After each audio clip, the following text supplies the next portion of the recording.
What's up, everybody? Welcome to the OZone. As always, Oz is with you, and I got a special guest with me for this round. He was actually in the chat when this video came up in conversation, so it's perfect that he's here. But Paul Kamish, and first time at the Atheist Roundtable. So welcome, sir. How are you? Yeah, I'm very well, thank you. It's not a bad day for me today because I've got the day off work. So, oh, awesome! Yeah, every day off work and not having to worry about that's usually a good day. No, I won't say every day, but usually. Yeah, usually. Cool. So, what's going on with you? Not a great deal at the moment. If you're talking about channel-wise, what I do, I don't have a great deal of content out there. But however, if people want to subscribe to my channel, it may encourage me to put some content out there. But the problem is at the moment, I've only got something like about 60 subscribers, so I tend to do more of this, jumping into other people's streams and stuff like that. You get a bigger crowd when you do this, rather than let's say just the few that come into mind. Yep, no, not a problem at all. And I remember, when we first started, was at last April, and I would get so excited if we had like 5, maybe 10 people, in viewing, not even in the chat yet. Just it showed up there that we had like 5 or 10 people viewing it, and I'm still grateful if 1 or 2 show up. But when it started getting up and it was like, I think our biggest one was like 120, 130, something like that. I'm like, holy shit, but yeah, I remember, and it's all good. And I know quite a few people that kind of we'll call it floating, or whatever, and they just go and visit.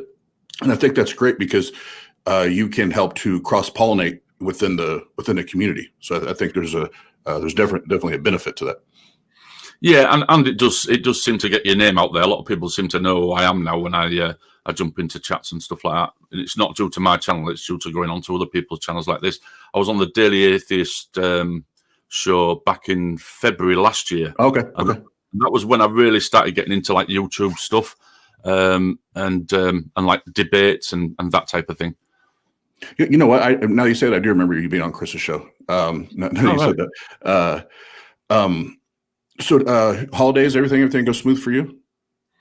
Well, no holidays last year there was no holidays due to the dreaded virus, like. So whether it's going to change any different this year, I don't know. But we don't have anything planned due to the fact we just don't know what's going to happen. Yeah. Yeah, I know a lot of people had to cancel their holidays last year because of it. So I'm just going to hold out and wait and see what happens. Yeah, I just told my wife, was it yesterday or today? We're just talking about just life in general with everything going on. It's like you literally just take it a day at a time. Like there's no point in getting up in arms of what's going to happen 6 months from now, because we have no fucking clue. So. No, that's true enough. But to be honest, this summer I did actually quite enjoy the lockdown because I was working all the way through it. I can understand how bad it would be if I was at home all the time. But so I was working through the lockdown. So when it came to weekends and we were having good weather, for me to sit out in the back garden or in the summer house or whatever, I actually enjoyed that free time to just really be lazy at a weekend rather than the wife dragging me here, there, and everywhere shopping. I had a good excuse not to go. Yeah, and I think that it's important, like obviously we've never seen anything like this to this, to this level. But anything that does offer negative, trying to find some type of silver lining in it. And I know for myself, even the rest of the folks on the Atheist Roundtable team, we've milked all this free time as much as we can to build and create as much as we can. So even though it's tragic what's happened, how many people have passed, it's on our as individuals trying to find a way to make the most out of a mess. And I think that's up to each person, but yeah, that's what you need to try and do, really, because if you just sit and worry about it all the time, you're just going to send yourself insane.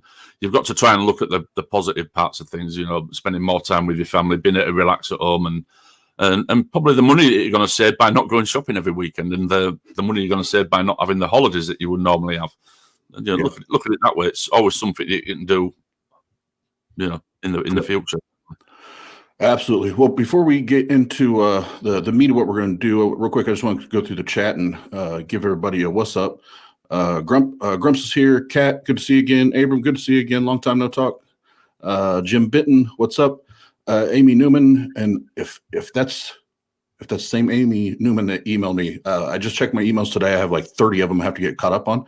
If that's the same Amy Newman, I will try to have an email back to you today, if not tomorrow. But yeah, like I said, I got like 30 of them lined up. Blazing Wizard Pope, what up? I don't think I missed anybody else right now. Thank you guys for hanging out with us. Much appreciated. And before we jump into the video, Paul, I just have a couple very random atheist questions for you here at the Ozone. First of all, what is your favorite flavor of ice cream?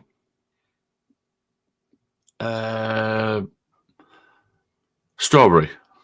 Strawberry? No, I'm going to change that. I'm going to go for mint chip. Mint chip? Okay. That's I think all but one of my kids, that's their favorite. And then if there's one topping that does not go on an atheist pizza, what is it? One topping that doesn't go on an atheist pizza. You're going to probably want me to say pineapple, but I'm not. I quite like pineapple on pizza. Oh, I love it on pineapple, or I love pineapple on pizza. So. Okay. Tuna then. Tuna. Can't stand tuna. Tuna on pizza. I love tuna. That sounds disgusting. Yeah, you can get tuna pizza. Horrible thought. Yeah.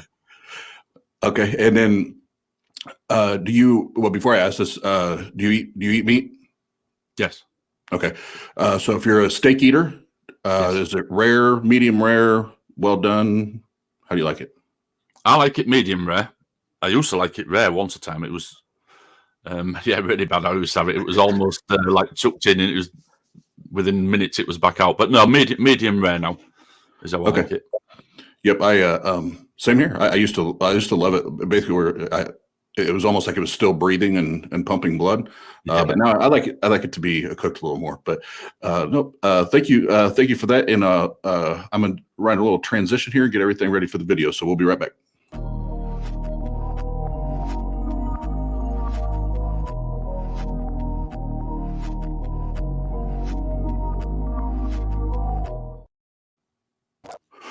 All right, and real quick, where'd he go? Francois, what's up, my man? Good to see you.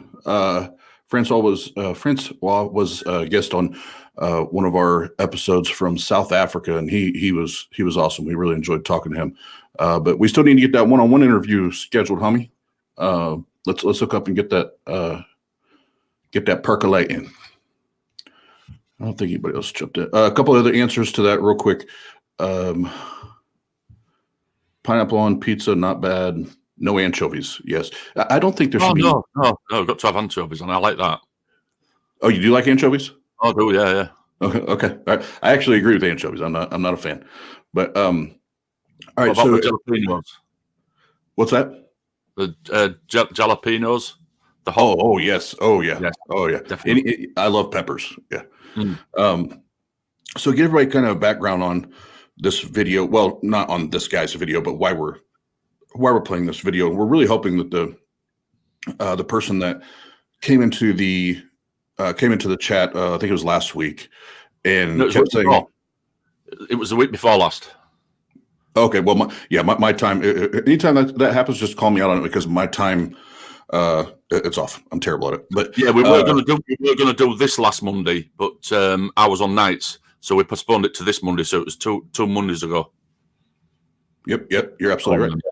So roughly 2 weeks ago, or more, whatever, gentleman came into the chat and live stream, and he starts, talking about he has proof for God's existence, and was very insistent that I played the video live, and I paused the video we were already doing and just said, hey, I would love to see the video. Number one, I'm not going to stop a live feed and play a video, and I'm never going to play a live play a video from somebody that I've never met in my life on our channel without me previewing it first, because I don't know what the hell is going to be on that video. So now both Paul and myself have watched the video, and as soon as I watched it, and Paul messaged me and essentially said the same thing. Now we need to talk about this. This one needs to be talked about. So without further ado, we'll rock and roll. And I was just going to add to that the guy who posted the link in the chat a couple of weeks ago, he must have posted it about 6 times and kept saying, third time I posted it, play the video. This is the 4th, 5th, 6th time. So he seemed really desperate to get the video played, and that's what made me click on the link. I thought, well, there must be some compelling evidence here. So I need to watch it. So I watched it, and that's when I messaged you. I copied the link and I messaged it to you and said, "This is the video that he's talking about." So that's how we've come to. He seemed so desperate to get the video watched, as if it was such compelling evidence. But I'm sorry to tell everybody, you're going to be a little bit disappointed. It's not as compelling as you might think. No, and thank you. That was important to share that too, because it was very urgent, almost. Oh, it was. He was desperate. Yeah. And real quick before I hit the play button, the one and only Titan Uranus is in the building. I love that name. It makes me chuckle every time somebody calls it out. I know, that's why anytime he shows up in the chat, it's guaranteed. Either as soon as I'm done with the point we're making, or I might just drop whatever we're talking about, and we're going to announce that he's in the room. Yeah.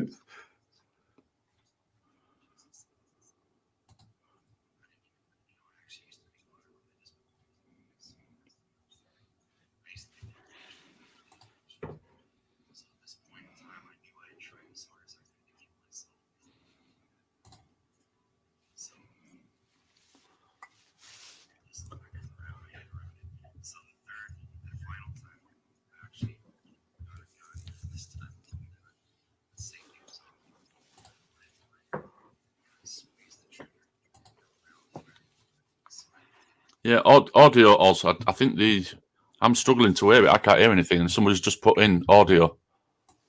What? This did this last week on one of the, and I know I hit the share audio button. Yeah, I know. Yeah, I know I hit it. I always double check it. Now, last time I had selected the wrong format, but this time I know I hit it. But we'll do it again. I didn't even know. I actually used to make fun of religious people, and so, I used to make fun of Christians. I mean, let me know if that's better, listeners. So at this point in time, I knew I had tried as hard as I could to kill myself and end my life, and it hadn't happened. So, yeah, I couldn't wrap my head around it. So the final time, I actually got a gun, this time a loaded gun, and the safety was off, and I put it to my head, and I squeezed the trigger, and no round fired. And so I knew that, just what the heck now, really? And so I put the gun down, I point it down to the ground, and I barely tap it, and bam, a round goes off. So I put it back to my head and squeeze it. Nothing. Put it back down to the ground, tap it, bam, another round. I'd repeat that over and over until the clip is emptied. And now the police are outside my house because there's a bunch of shots being fired in a residential neighborhood. So I tried to kill. God would not let a bullet enter. Not a gun couldn't fire when it was pointed at me. All right, so I'll stop that there. Yeah, that's that bit there that he's talking about. He does go through that again. This is like the opening bit, so I don't know if you want to not comment on that bit, because he does go through that again, doesn't he? He mentions it 3 times, and this is his third attempt. Yeah, I forgot. That's basically the backstory. So, yep, yeah, we'll wait, because I forgot he repeats a couple things twice. So we'll wait. Good point. Yeah. I was drinking, doing drugs at a very young age, going through life very broken. My best friend gets killed. I tried to join the Marine Corps, and they told me I'd been arrested too many times. And they said, you need to go to college and get 16 college credits. And so I went to a college, and I took 5 weight training classes and a nutrition class. And yeah, I fell in love with school, so I ended up doing really good.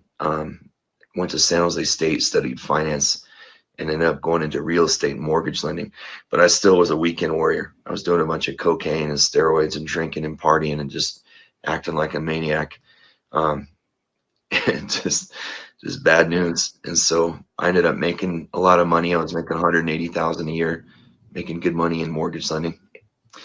And the market tanked. I had some issues with my license because I was a convicted felon. And so I lost all my licenses overnight. And in that place, I began to lose my things. I had a couple Mercedes, I had a Beamer, I had a lifted Hummer truck, all this stuff. Good point. That's what my identity was in, is my material possessions and my income.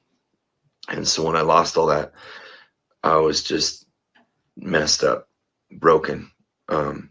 And then I had a surgery and got addicted to the OxyContin they gave me. And so I was just messed up upon messed up upon messed up. And what I forgot to tell you guys is my whole life I had struggled with depression and bipolar, schizophrenia. I mean, I was a hot mess. So I'm gonna stop here, Paul, because this is the part for me personally that stuck out the most, and he's going to talk about that a little more here. But as somebody that in my past, I struggled with addictions. Every day for me in my life is still a fight against depression, anxiety, bipolar, the things that he's listing off. And I have found great success in my career. I now have a beautiful family, and it's a healthy family, healthy relationships with my kids, everything, everything that could be good is good. We have our days, but all in all, it's beautiful. Right? Life's beautiful. Marriage is beautiful. Kids are beautiful. And, career is amazing. I also dropped out of high school. I wasn't allowed in the military because mine was because they said I had jailhouse tattoos. So at the time they wouldn't let me in, but, and I've never even been to jail, so figure that much out. But we have all this, and it's funny because he even talked about, he went to school, fell in love with learning and all that. Like every single thing he was talking about, I was like, yep, that was me. Yep, that was me. And for the learning part, the more I fell in love with learning and really understanding what critical thinking is and applying logic and taking everything through a filter of logic and reason, I ended up on the complete other side than he did. So just because you've went through those things, and kudos to you, bro, for being a fighter and not giving up, even the attempted suicides, like you're still here, even though they did, because I think I probably have at least a handful, maybe a half a dozen of failed suicide attempts myself when I was younger, so we both been through the same stuff. So we're both fighters, right? We keep going even when it gets hard. But how did you get to God? How did that get you to God? That's what I want to know. And that's what blows my mind in that, listening to that part of it. So I'll hit the play button. But that was my first observation. Is like, okay, all that sucks, man. Because I get it. I fight it every day. But it doesn't mean there's a lot of people that have gone through that type of thing in life. It's not an uncommon thing for people to go through. And like you say, you went through a similar thing to him, but it didn't send you to God. But for some reason, with him, it's pointed him in the God direction. Yeah, well, and the ironic thing was I was born into Christianity. I was a Christian. And through all of that process, led me to the other. So it's a weird dynamic, interesting dynamic there. Real quick before I hit the play button, a couple people, Jerry, thanks for stopping by. Organic Jerk, Iron Charioteer, KCA Randy, long time no see. Just kidding. We saw you earlier. Oh, and then Sweaty Eddie's in the house. What's up, Eddie? So we'll hit the old play button, keep it rocking and rolling.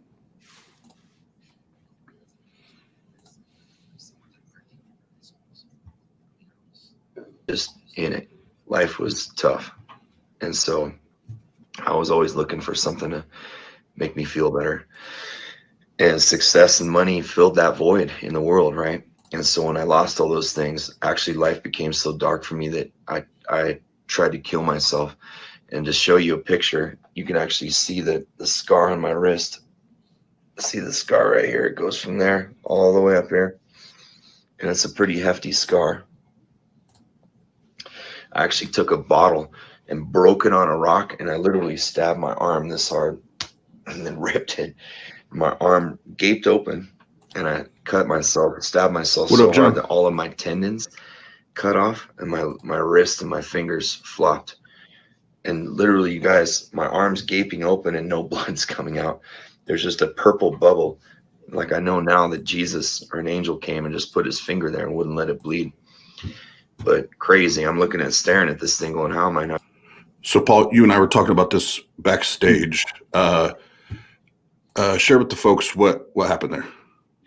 Yeah, what I think's happening, and the way that he's described it, is for a start off, he's cut from this part of his arm here all the way down. It's not like he's cut his wrist, so he's cut his arm all the way down here. Now that's the thickest part of your forearm, is that bit there. So you've got a lot of flesh to get through before you get to your to the main artery that's in there.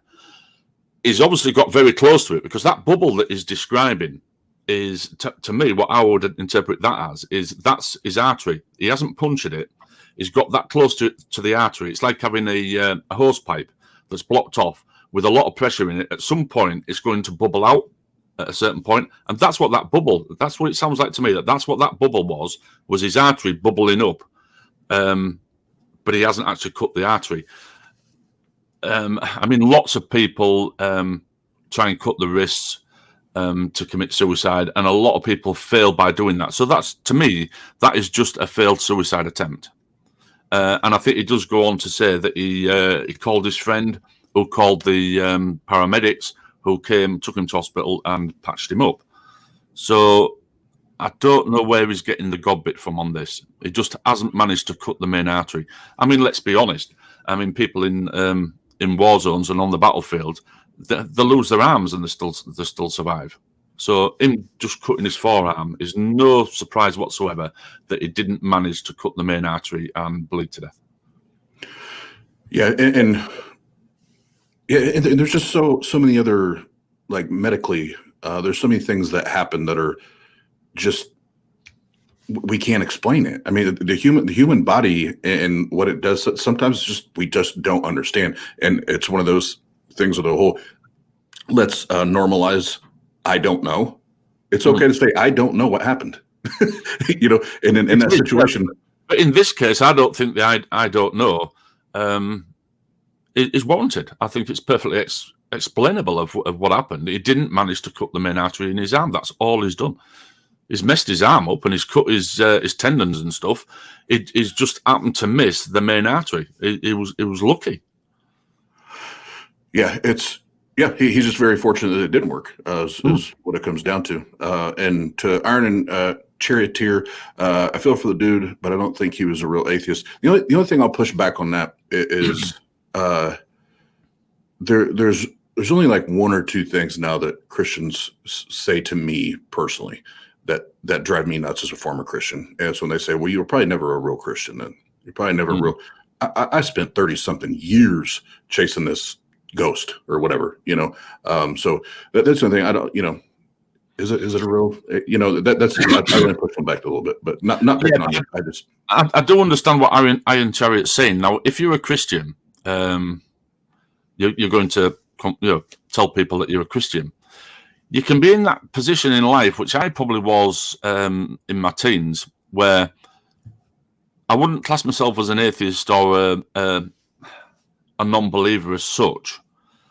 I was neither. I never really thought about it. So if later on, say 10 years after this, if somebody had asked me, I wouldn't have, and thinking back, I wouldn't have had or held a God belief. So I might have classed myself as an atheist, but would I really have been an atheist? I wouldn't have been a Christian either. Did you see where I'm going? Which I suspect it probably is the case with him. He probably didn't hold a God belief, but he probably wasn't going through the process of really looking to see whether a God exists. So, I say, okay, I see what you're saying. And Yeah. and Iron Chair Tier, if I apologize if I misrepresented or misspoke there, because I see now. I understand what Paul's saying. So, so I totally understand. Yeah, it's sometimes a bit difficult to get in the chat. You've only got a certain amount of characters you can put in there, so it's probably a bit difficult to put all that in the chat. But that's how I would understand it. Yeah.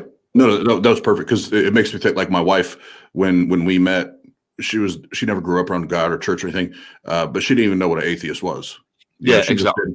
She just didn't know what God was. She didn't know whether to believe or not to believe.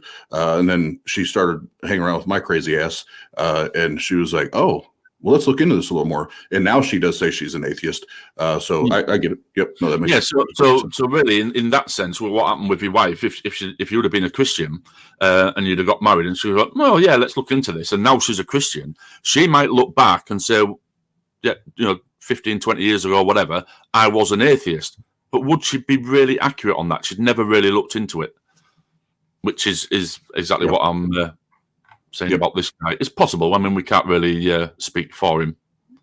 No, that was great, because depending on the context, they were doing it. Both of those could and do make sense. So no, I get it. Real quick, couple shout outs in the chat, and we'll jump back in it. John Anthony, big ups. Abram. And there's another one that popped in that I missed, but whoever you were, wherever you are. Oh, there's CJ. Thanks for hanging out, and we'll get back to the video. I'm dead right now, or bleeding out at least. And so I ended up calling a friend of mine and trying to get him to bring me a gun. And instead he called the police, which I'm thankful for. But I went to the psych ward hospital. I had to get 2 surgeries, hundreds of stitches and staples. I get out of the psych ward for trying to kill myself. And then shortly thereafter, I took enough pills to kill 2 people. I took something called Seroquel, a 200 milligram Seroquel. I took 60 of those, as well as I think 40 or something Xanax bars. It's an anti-anxiety medication, the 2 milligram kind, 1 or 2 milligram, I can't remember. And then a bunch of pain pills with it. And the other thing I'll say real quick, and I think this is what they're alluding to in the chat a little bit. There are, depending on like what brand of Christianity he's involved in, a lot of the folks that have this kind of a story that do come out of bullshit, they're kind of nudged and encouraged to kind of sweeten the pot and embellish a little bit. So if it's true, if I met this guy in real life, like, okay, how do we verify that you took, I can't remember what he said, I'm exaggerating now, but 40 Xanny bars, and then whatever else he was taking. Like, how do we ever know that? You could have completely made those numbers up. You could have just took 2. Yeah, it could have done, but I think we should take him for what he's saying, and even so, it's still not surprising that he managed to survive it. I mean, he said he took enough tablets to kill 2 blokes. Look at the size of him. He's not a 9-10 stone bloke. He's, I don't know, 16, 17 stone or whatever. So it's not surprising that it's going to take a few more tablets to kill him than it would the average skinny guy on the street. Yeah, and you and I did talk about that backstage. If that is, I'm just throwing that out there. But if it is accurate, there are some people, like I shared with you, that my tolerance level for certain substances is through the roof. So it could be. I just wanted to point that out, because they are the pastors and leaders sometimes to make these testimonies more emotionally appealing to those listening. We'll kind of give them a nudge and like, oh, if you took 10, maybe you took 30. That kind of thing. Yeah, I mean, they are going to encourage them to make videos like this. And I suppose it's human nature. Whenever you're telling a story, as much as you might try not to, I think we're all guilty to some extent of exaggerating a little bit to make the story sound a little bit more interesting. And as much as you may try not to do that, it's a little bit difficult to not do it. Oh, I think all of us have done it, and my entire career has been in sales, so I know I've nudged, a couple times. So, but when asked for evidence, I'll try to pull out the evidence, at least back up that I had a range. I said, well, remember I did say 10 to 15. I know I said 15, but I did deposit, could be 10 up to 15. That kind of thing. But at the moment, I'm not doubting his claim. It's his conclusion that I doubt. Yep, and I'm not saying it's not true. I'm saying that's why I said if I met him face to face and we took, then I'd get a little more demanding on the details. But and a bunch of Neurontin and Trazodone. I just took everything in my medicine cabinet, and I was in a coma for 4 days. But I woke up on life support with kidney failure, and so I go back in the psych ward again for trying to whack myself again. And at this point, I'm thinking, okay. Like I know, and I was raised an atheist, so no one was talking to me about Jesus. I didn't know the Lord. I didn't even, I actually used to make fun of religious people. And so, or I still make fun of religious people. I used to make fun of Christians. I mean, please forgive me. And, yeah.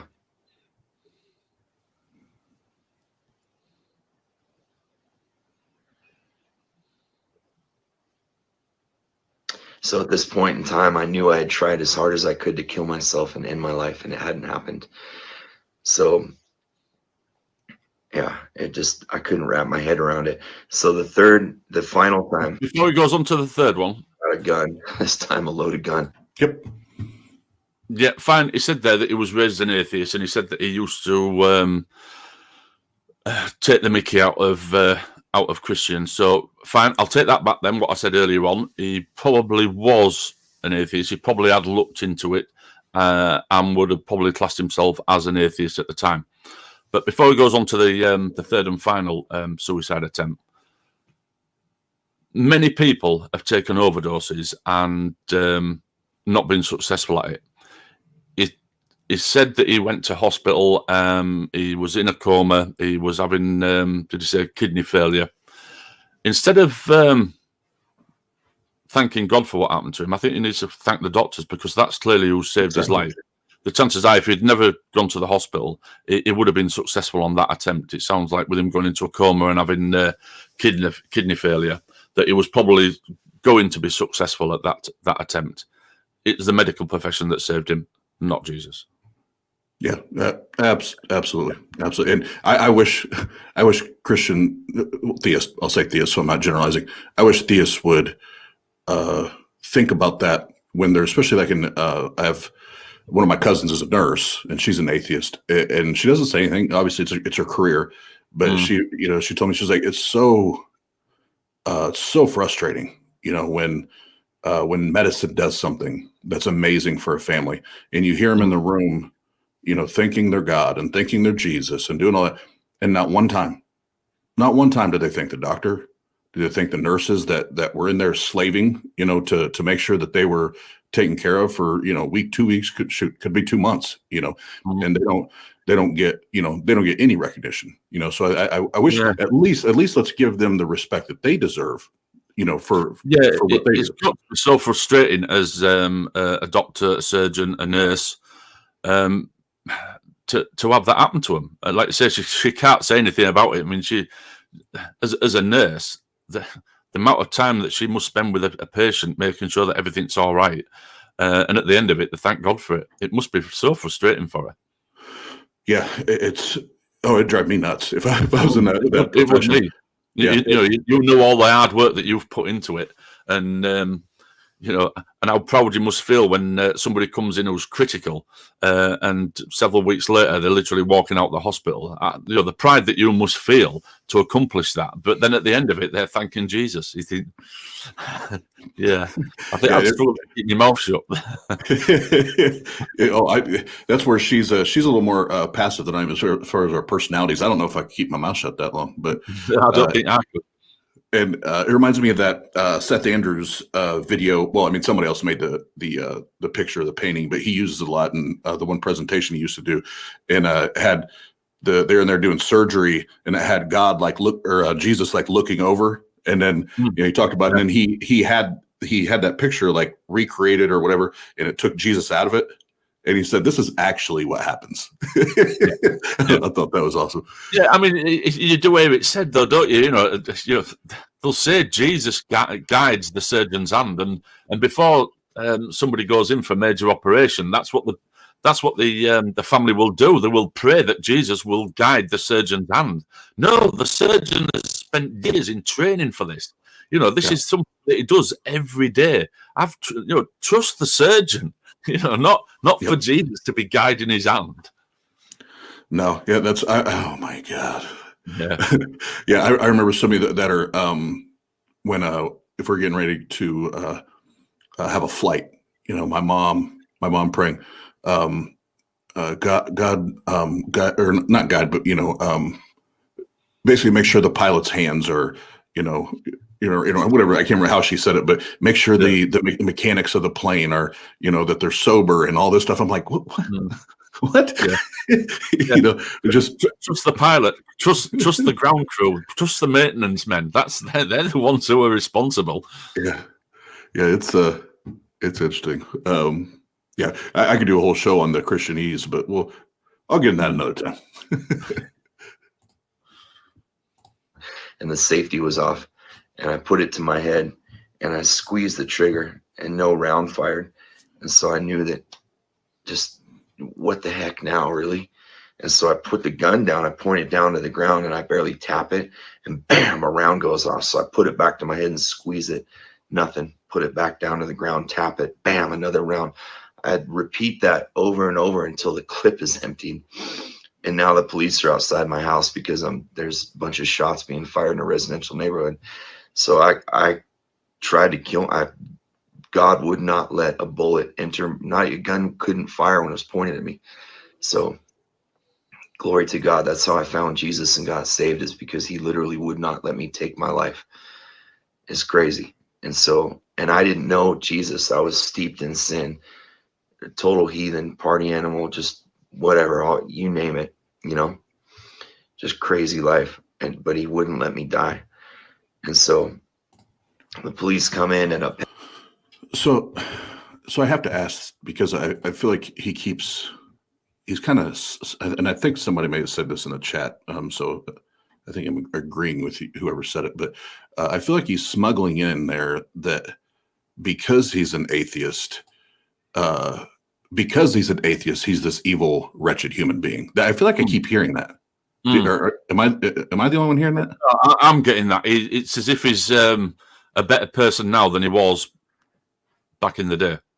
Yeah. Okay. All right. I wanted to make sure I wasn't crazy.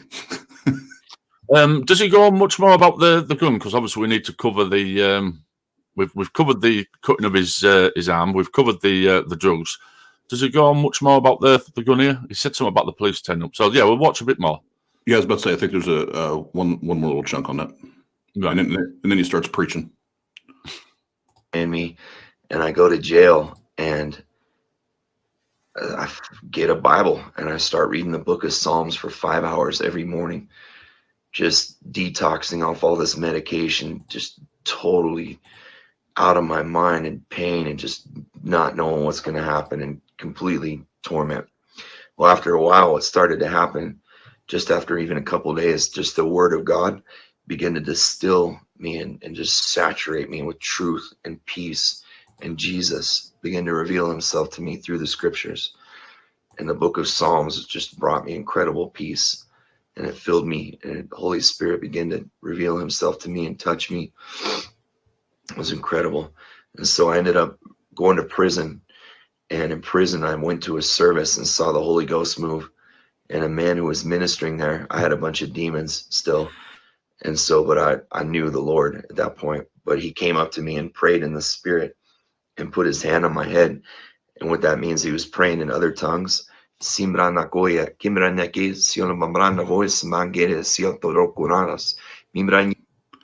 All right, is there any I other? find that absolutely weird. I've never heard of talking in tongues until I went on YouTube and started seeing it. I'm sorry to say it, but I'd seen it in films, but I don't know, comedy films or whatever. But I didn't really realize it was actually a real thing where people are actually talking in tongues. It seems absolutely crazy. Yeah, But, I'll just say this real quick because the reason I stopped there, and if there's anything else on there that you want me to play, just let me know. But I stopped there because like when I see the blowhards, the televangelists do it, it's absolutely preposterous and it's hilarious to me.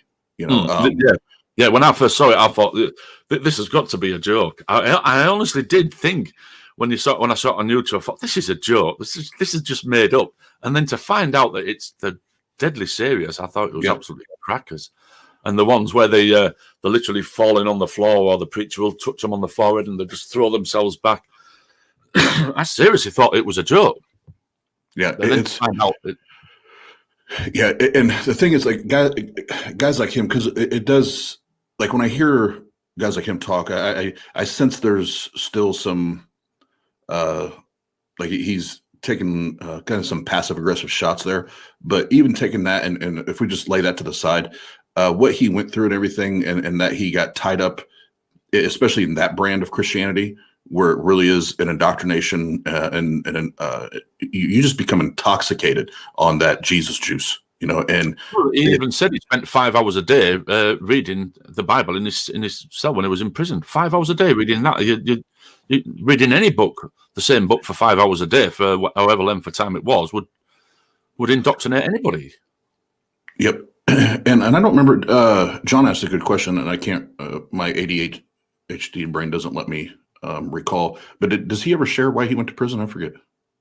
I think it was because of his suicide attempt with the pistol.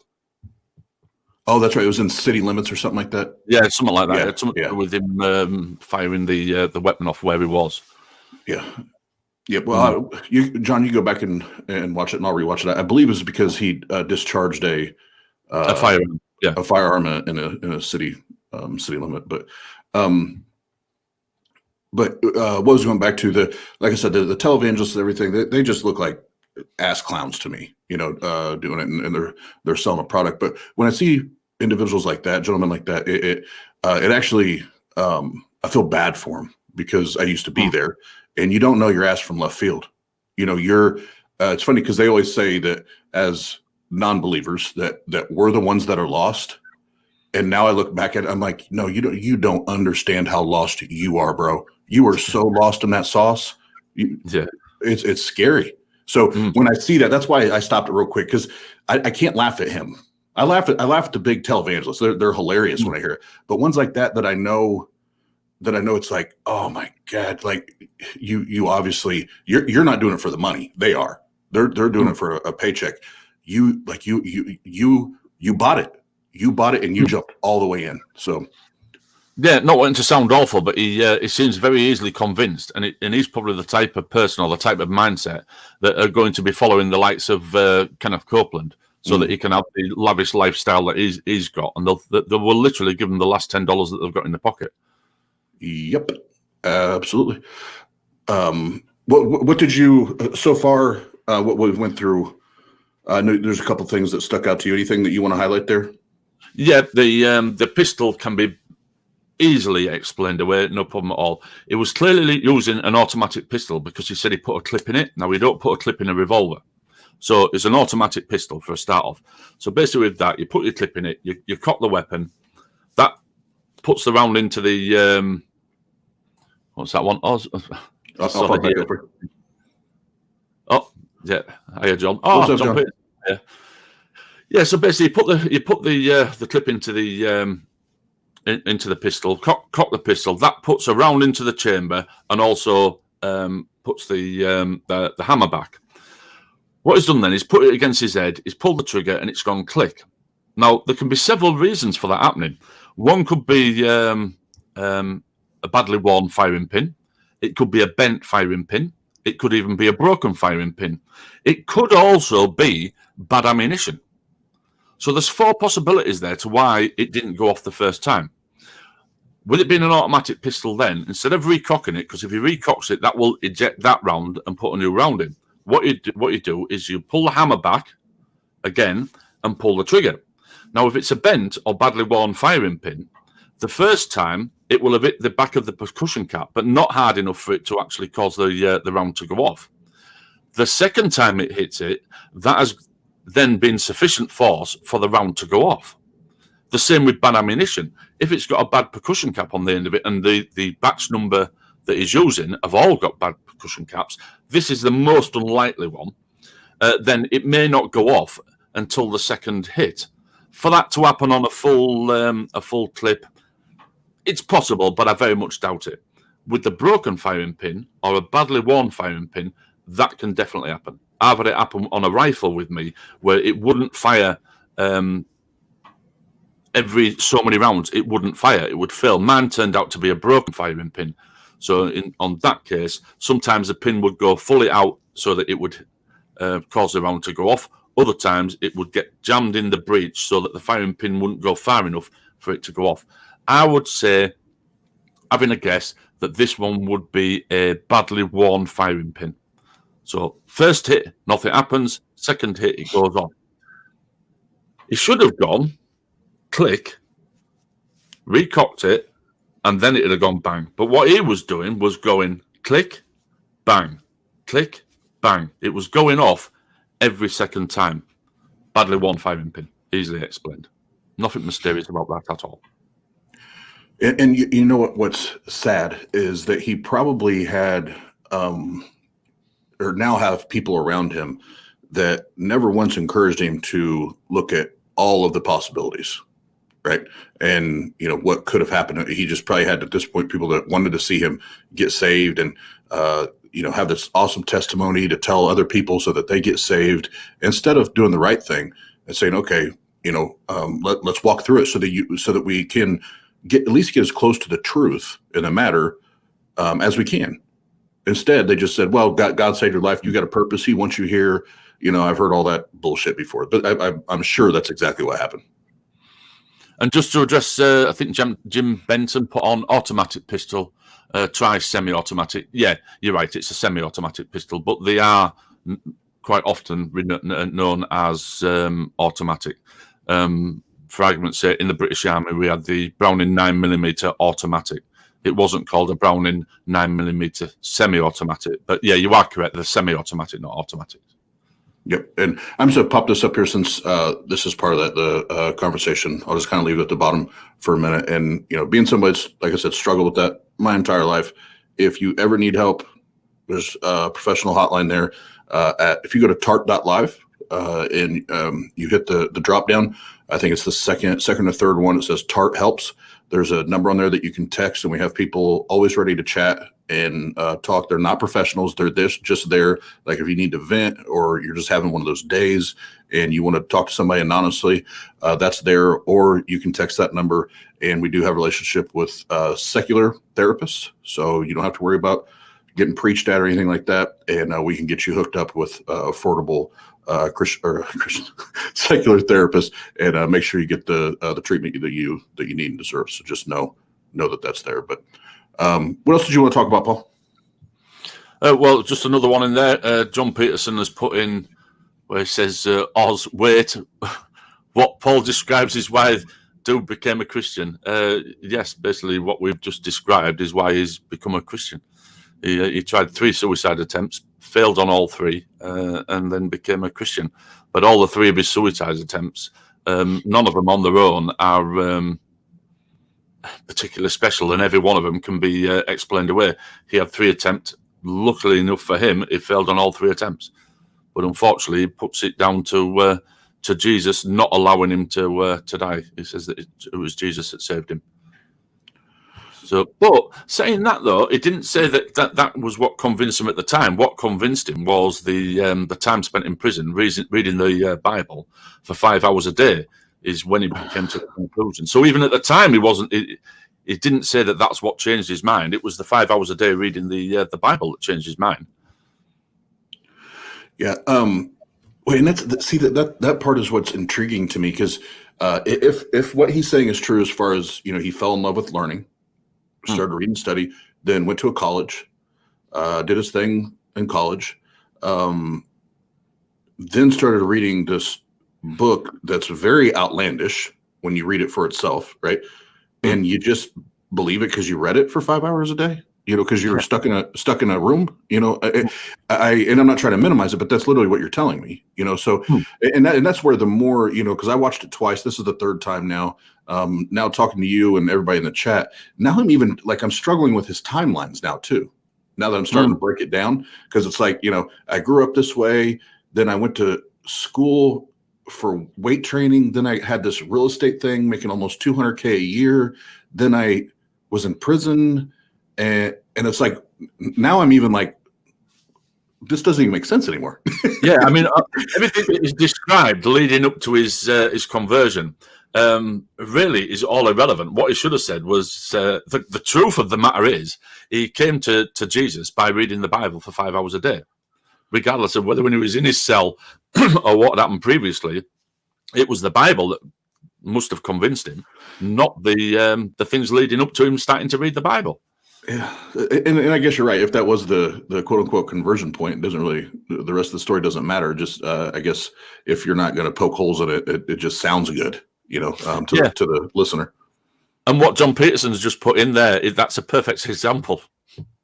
Yeah, Jesus said, "Fuck the other 100,000 that committed suicide that day." This always gets me. Is what does he think? I ask this all the time. Why do they think that they're so special? Which is basically what he's saying, that Jesus decided to come down and save him on his 3 attempts of suicide. So on all 3 attempts, he's saying that Jesus came down to save him. I'm not being awful when I say it, and I'm really pleased that he didn't manage to be successful at it. But what makes him think that he's so special that Jesus needs to come down? He's got all these kids, that are born into poverty, or born into a horribly damaged family where they're getting abused and stuff like that. Jesus just sits there and does nothing. But yet he decides to cut his wrist, take some tablets and shoot himself in the head, and suddenly Jesus had time for him. Well, my answer to that would be there's no evidence for that, because he hasn't saved anybody else, especially these 5-year-old kids that are suffering. And if it is true that Jesus came down and saved you, but didn't do anything for the 5-year-old kids, then pardon my French, but fuck your God. Everybody give him an applause. Absolutely. Yeah, it's I share that sentiment, and I think of, these young kids,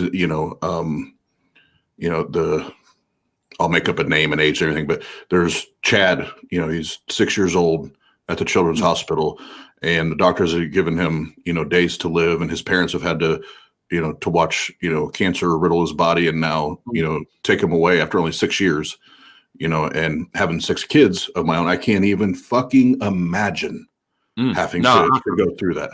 And like you say, the desperation must be what they're going through, and all the praying that they'll be doing if they're Christians or any other religion. But God just for some reason decides not to do anything for them. Yeah, that blows my mind. But you know what? I forget the guy's name now. But new Christian convert that you've done some drugs, everything, and you've had a rough past, and I have too. So I'm not minimizing it. He cared enough about you. He cared enough about you. But 6-year-old Chad. That that had no, Chad didn't want cancer.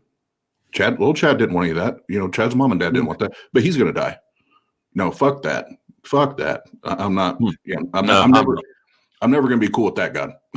No, I'm not. I mean, if God does exist, I hope that it's a God that doesn't have any intervention in what goes on the earth anyway. Because if he does, and he decides to save that guy and not other people that are suffering far worse than he was ever suffering, and just ignores them, then I hope that God doesn't exist. Yeah, same here. If a God does exist, I hope it's a God that basically created everything and just pissed off and left us to it, because it certainly feels like we're being left to it. Yeah, Yep. Well, anything before? I only have like one, maybe two other things. Anything else you want to talk about from the video? No, that's about covers it, because I think he just goes into like preaching now, doesn't he? Which I don't think we need to listen to. I mean, you guys can tell us in the chat if you want to, because it's if it was like one of these, you know what? No, I'm not even gonna do it. So because it is ludicrous, but I feel bad for people like that get that lost in it. And it's not for he's not doing it for personal gain, so to speak. At least from the little bit I've looked online after watching it, I don't see him out here making millions of dollars like these other jackwagons. But the last thing I'll say to this is one, and I can't remember, somebody also basically suggested this in the comments earlier, is for the Atheist Roundtable and all of the other atheist content creators on YouTube or whatever platform you're on, part of that undertone, kind of passive aggressive, well, I was evil and I did bad because I was an atheist or because I didn't believe in God. That's one of the things where we, kill them with respect, even if they're being disrespectful. That's where we have to come up for air, and we gotta punch back. Not kind of, we have to punch back and say, no. That has nothing to do, because I know plenty of atheists, skeptics, whatever you want to call us. I know plenty of them that are great people, great citizens, great human beings. So that whole thing, no, we can't let that keep going. We have to start throwing punches back on that one for sure. But I would say my two biggest things or takeaways from that is that, and then if you know somebody, whether they are questioning, like they're leaning towards a religion, or they've been in a religion and they're leaning away, and they're now questioning and becoming skeptical. You can prod. When I say prod, I mean ask questions, ask the good questions, ask the tough questions, but don't push people. And Christians are, theists. It's not just Christianity. Theists are notorious for that. They try to push people, and shove it down their throat and make them eat the, Christian, Baptist, Catholic, whatever pie. They try to make them eat the pie. What if we don't want to eat the pie? We don't have to eat the pie if we don't want to eat the pie, so don't do it. So as atheists, as skeptics, just ask the questions, because guess what? If you help them learn to ask those questions and they start learning how to do it on their own when nobody else is around, like I did, that is when the impact is made, because they don't have to worry about people judging them or thinking one way or thinking another way. And next thing you know, the next two times you talk to them, it's like, man, I was really thinking about this. When you asked me this, I've really been thinking about this. Now they start asking you questions. Now it's wide open. Right. So just that was one of my biggest takeaways, help people and be honest, through their skepticism and their deconstruction/deconversion process. And you'll have a great friend at the end of it too, because they'll love you and appreciate you and trust you at the end of that. So. Yeah. And just a quick one. It looks like Isaiah Ben Yahweh has actually turned up. Oh, and he missed the video. So has he missed the video? So I saw his name and clicked on it. What does he mean by that? It's sad when atheists refuse to take responsibility for their actions. So what's he saying there then? All atheists refuse to take responsibility for their actions. That's ridiculous. Human sufferings is the fault of humans, not God. Well, that's the problem with your God, Isaiah. And I'm sorry. I really am sorry that you believe that. I'm sorry. So, Isaiah, human suffering is the fault of humans, not God. Can you explain cancer in a 5-year-old kid to me then, please? I'll wait for your response. I think I'll be waiting a while for that one. Oh, it'll be some bull crap. Like the woman eating an apple. Really? Yeah, it's I don't care what deity, what God, what definition of it that you want to slap around. Any God that is going to require us to go through this suffering and go through turmoil and pain, and again, I'm just not interested. I don't buy your God. I don't buy No, your God. and any God that demands worship does not deserve worship. Yeah. Yeah, I mean that's a whole that's a bunny trail I can go down for a little while. But yeah, it's and while we're talking about the original sin and suffering were two kind of the a two-pronged catalyst of me going into skepticism and really starting to question what I was believing in, what kind of God I was believing in, and how he treated his creation, and why would you even allow for original sin to be a thing, knowing that you're already teeing them up for failure? Like the moment I pop out of my mama and I take my first breath, I'm already fucked. You know what I mean? So why?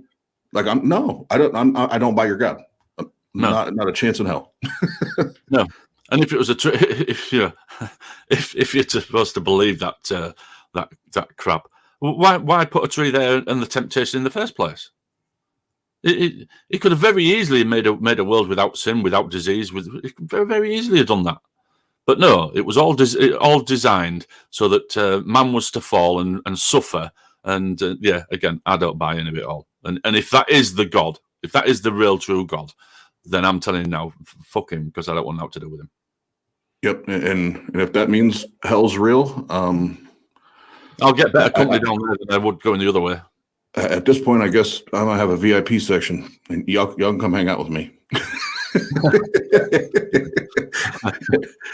No, but I think we'll do one more holler out for the comment section here, because I know we had a couple pop in. John Peterson, thanks for hanging out. Isaiah, thanks for popping in. Obviously we're going to disagree there with all that, my man. And we did review the video you sent us. You can go back and rewatch it. Here it should be up shortly. We didn't find it interesting at all. Not as compelling as not compelling at all as how he was trying to sell it. Yeah, and that's what I was just getting ready to say. So, as Isaiah, and again, I say this with, as much respect as I can, especially knowing that the only time I've ever talked to you is on the interwebs in a chat area. I'm not going to be disrespectful or attack you. But when you come into a chat area and your message is like urgent, almost pleading that we post this video because you have proof or evidence for a God, and even begin to laugh at us. And we all stayed respectful, even though you were literally laughing at us in the chat. And I stopped the video and I stopped the stream and I said, you send me the video and I'll check it out. And I did, obviously, because now Paul and I are discussing it. But you got to come way more correct than a video like that to convince people that spend, any and all of their spare time, side time, whatever, that they're not with family, work, whatever, that we're always studying. We're always getting better. We're always searching for truth. You're going to have to come way more correct than some guy talking about popping pills and stuff. And I'm glad he's alive, but that's not evidence for a God. And you're going to have to come much, much stronger. Yeah, much, much, much stronger. Javier, what's up? Javier said, Oz, hell is real. It was called Trump's presidency.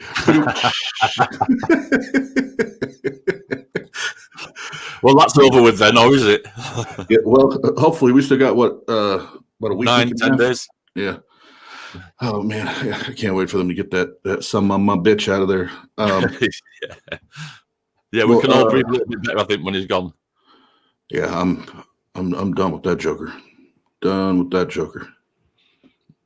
All right. Well, before we just reading about grumpy. Apparently, I sound like grumpy old guy's. Was this a father-in-law? Oh. I'm the father-in-law. I'm sorry. I hope we got on with him.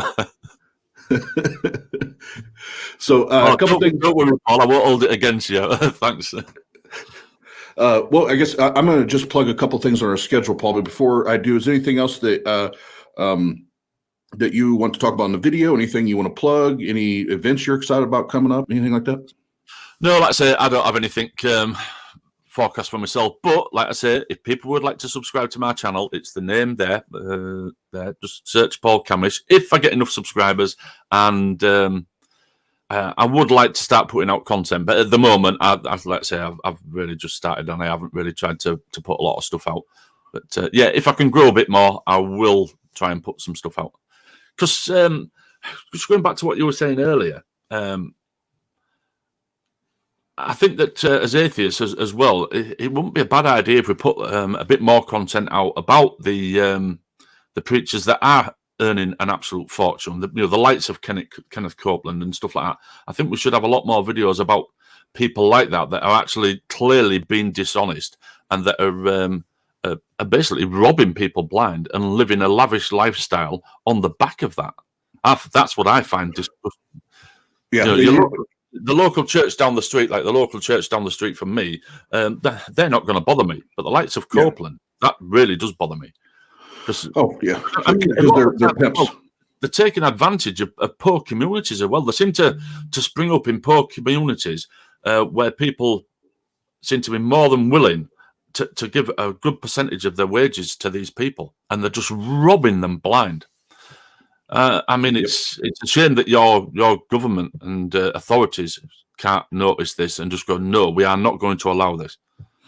Oh well, they have laws that are essentially designed to protect them. So it's trash, man. It's fucking bullshit.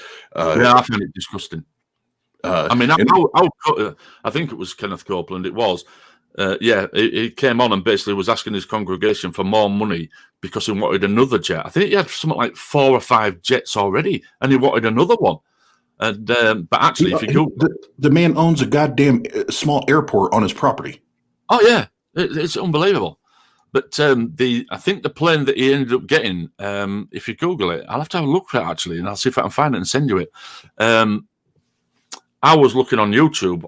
I'm into flying. I've got my license a few years ago, so I was watching flying videos. And guess what came up? Kenneth Copeland crashed his aeroplane in England on one of the airfields in England, which I didn't realise that he'd done. But luckily enough, he had another 4 to back himself up with. Like, yeah, those guys. It makes me like.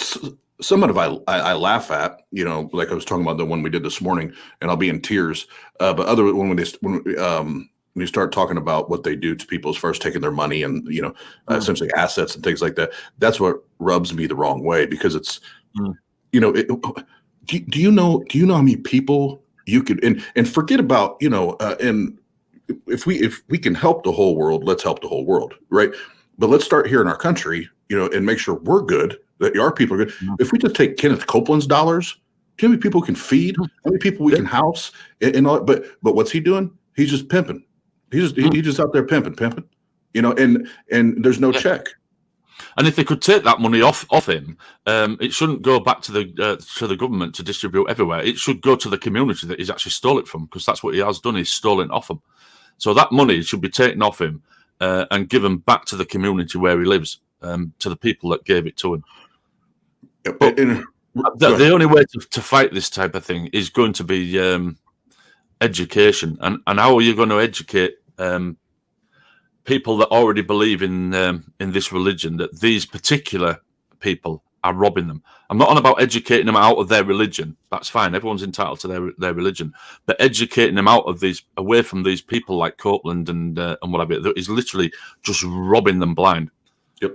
I just wish there could be more done for that. Keep your religion, but let's get rid of people like him. Yep. And before I plug our dates real quick and wrap up, Isaiah jumped back in here. So I want to make sure, because I don't think he was here when I commented on this. So Isaiah, first of all, I say the truth and get cursed out. There was one person, because I was watching the chat, there was one person that did make a comment to you that I personally wouldn't make, but I am not that person's keeper, father, boss, anything like that. To each their own. But as far as coming to our channel and what we've talked about, when you came in the first time, you were literally laughing at people in the chat because they didn't believe what you believe, because you were sending links. Now we did a show based on the link, the video you sent us. And I said it, you go back and rewatch it later. I said very respectfully that you have to come more correct than that. In fact, he even accused you the last time in the chat of not having the guts to post it. Yep. Oh, I forgot about that. Good point. Yeah. Yep. He basically said you didn't have the guts to do it. You wouldn't do it. So not only do I have the guts, I gave you a whole episode. I gave you and your video a whole episode. But what I want to make sure that you understand is that we welcome theist, Christians, Muslim. Like we talk to folks all day, every day, from different religions, different walks of life, and we try to keep everything as respectful as possible. But when you are asserting this link in this video as almost being like an absolute truth, the way you were describing it, and then we watched it, and there's absolutely no evidence other than somebody that has a lot of anecdotal argument and maybe some circular reasoning tied in there, and I'm sure there's all kinds of other fallacies that we could drum up if we go back and rewatch it. But no, that's not evidence, man. That's just a personal story from a guy you've never met. Well, I don't know, you may have, but I've never met him. So, you know, yeah, as soon as we have verifiable evidence that's demonstrable that it was a god, because we explained everything that happened in that video. As soon as you have that, then we can restart that conversation. But I'll let Paul comment on that there. But real quick, big ups. Thank you very much, Blazing Wizard. Anything from you on that, Paul? Yeah, basically just mirroring what you've just said. Yeah, Isaiah, find out what proper evidence is and come up with proper evidence, not anecdotal evidence. Your particular holy book, we need proper evidence, or it's just going to be disregarded. We're not going to listen to it. Absolutely. What's up, Christian Watkins? Is that Paul Camish? Yes. Oh, yes, it is. Hello. And then, where it goes? Skull Knight, thanks for jumping in. Christians commonly employ this fallacy to shield their egos from the harsh reality of the brutality of their own religion by utilizing the most absurd form of a 2KO. I can never say that, but fallacy. Yeah, absolutely. Absolutely.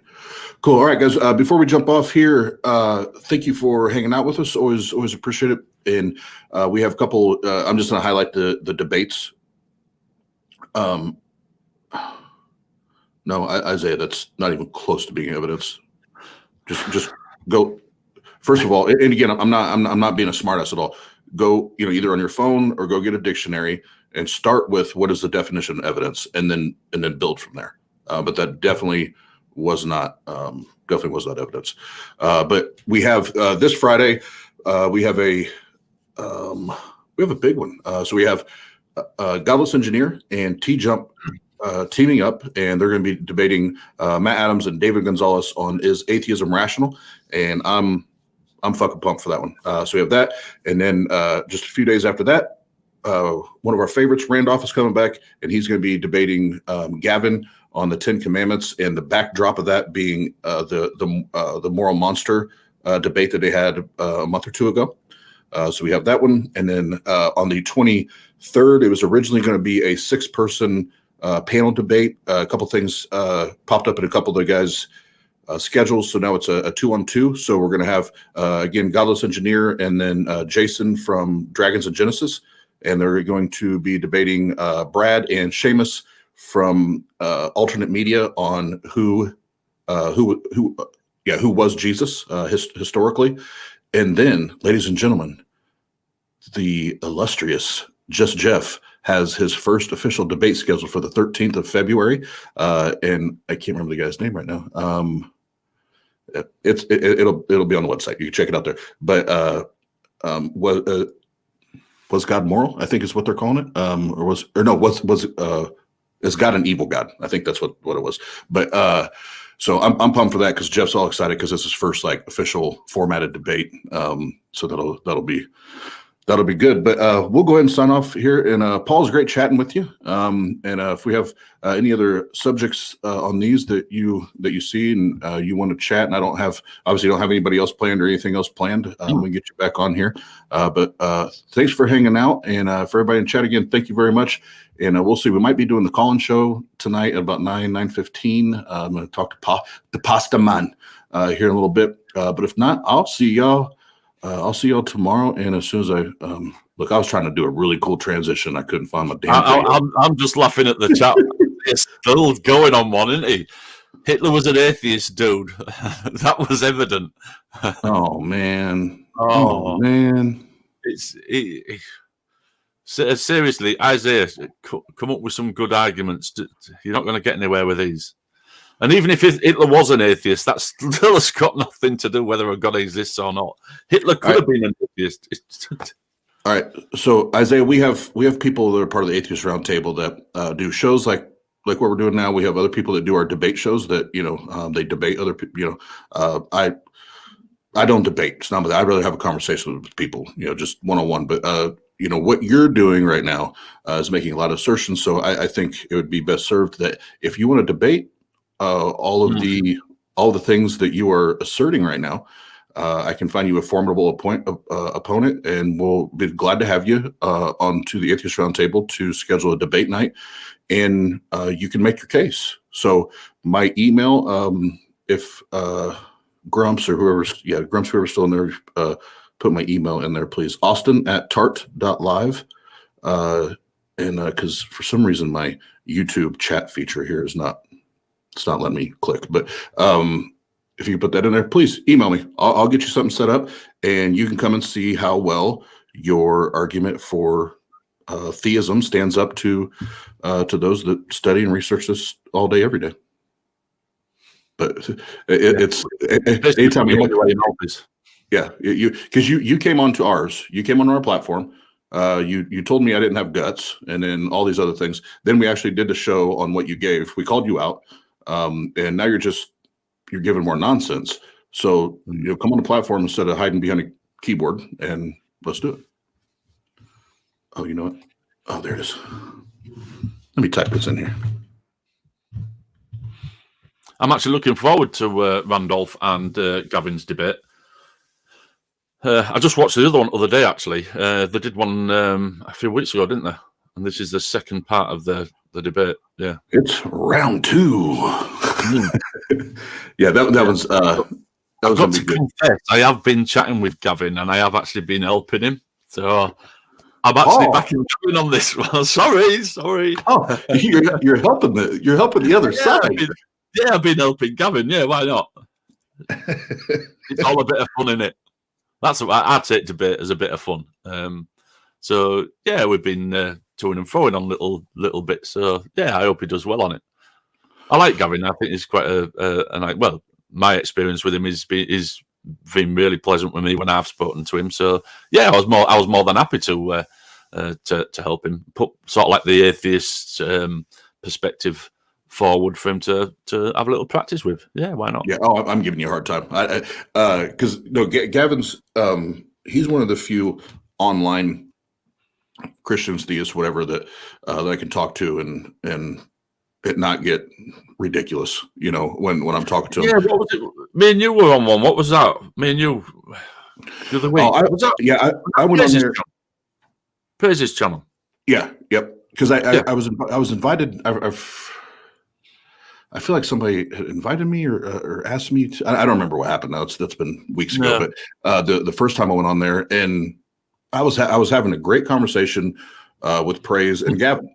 Like it was cool. It was cool shit. And like we were, obviously disagreeing on the God claim and things like that. But we were agreeing that we need to find some way to have some more amicable conversations between atheists and theists, especially the ones that are content creators. And we were like, it was like as perfect as you could get, I think, with, atheists and theists talking. And then like out of nowhere, I don't remember the guy's name now. No, I don't. It just started wanting to argue. And you even told him he didn't want. You even told him you don't debate, and you want him to debate, and he just kept hammering at you all the time. Yeah, I saw that. Yep. You saw the first one? Yeah, so the first one, yeah, Oh, okay. where you say you were having a good conversation, and then this guy came in, and all he wanted to do was keep questioning you and try and get you goaded into an argument. Yeah, and I kept, and that's why when I was on there, when we were on screen together, the only reason I even went back was to state my case. Was like, look, the reason I bounced, like I love the conversation we had, but I didn't think that was cool at all. Like that was almost like an ambush, you know? Yeah, and it was. Yeah. I didn't come here to have a debate. I came here to have a conversation with you two, and I even tried to tell the fool, like, I'm not here to debate you. Like, I'm not here to. I'm here to talk to these guys. So yeah, that's what started all that crap. Yeah, I mean, I suppose it's Praise should have stepped in. It was his channel, to be fair, but I suppose it's entertaining for them as well, isn't it? Yep, and I told like. At one point, it was the first or second time, I was like, I get the entertainment value of things, but when it's somebody's first time on your channel and they've already been very clear on their purpose on being there, there shouldn't be any second guesses. You know, now if I'm a regular and you want to do the WWF stuff, then absolutely team me up. Anybody's, you can get away with that with anybody if they come to your channel all the time. But it's, first time, I just didn't think it was a good look. But no, what the heck do I know?